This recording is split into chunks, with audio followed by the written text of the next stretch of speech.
I stand here not to defend a good man. It's not important whether His Excellency the DP is a good man or a bad man. I stand here to defend the oath of office that I took to defend the Constitution of Kenya. And that includes giving the devil his due. When the people of Kenya, during public participation, were screaming Kufa Makanga, Kufa Ndereba, they were opposing selective prosecution. They said if Parliament has to hold people accountable, it should not be selective. And I stand here to look at whether this House has complied with the Constitution. Article 150, Clause 2, on the removal of the Deputy President.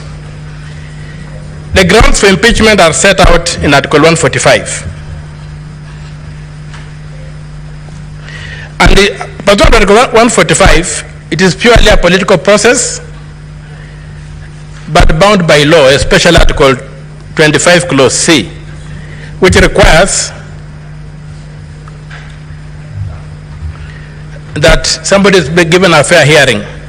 So the removal of the president by impeachment on any ground under Article 145 is a grave matter that involves overturning the sovereign will of the people as expressed in a democratic election. Even more profoundly, it means that the person so removed is prohibited for life from enjoying the rights under Article 38, Clause 3, Paragraph C, to be elected and hold office, to vie for, be elected and hold office. So the constitutional bar that must be cleared for the removal of the president from office is high. The Constitution requires that the removal must be well founded in law, and that's why it prescribes the thresholds. And it must be objective. It is not a simple matter of numbers in the National Assembly and in the Senate. An impeachment is not a vote of no confidence. We must distinguish that. A vote of no confidence is a simple matter with no standards. It's just a political thing that you make, and somebody resigns from office, but he can come back and get to office again. This is an impeachment. So, Article 150, Clause 2 provides that to remove the Deputy President, the provisions of Article 144 and 145 relating to the removal of the President, the Deputy President, of the President shall apply with the necessary modifications to the removal of the Deputy President. The Constitution does not anticipate a situation whereby we apply Article 145 on the removal of the Deputy President without modifying it. The phrase is, shall apply with necessary modifications. What modifications have this House made, or the National Assembly made, or Parliament as a collective made to Article 145 before applying it to the Deputy President?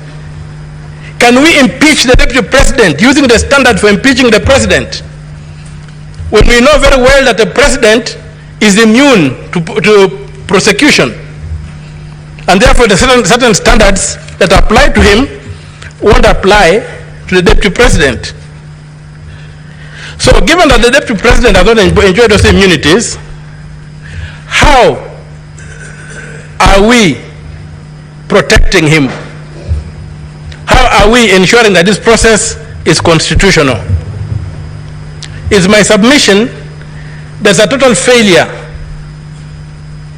on Parliament to have proceeded to impeach the Deputy President without making the necessary modifications to Article 145. And we have seen the potholes we have fallen into.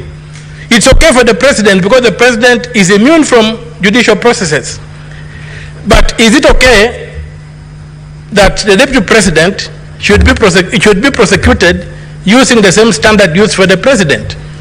And the drafters of the Constitution.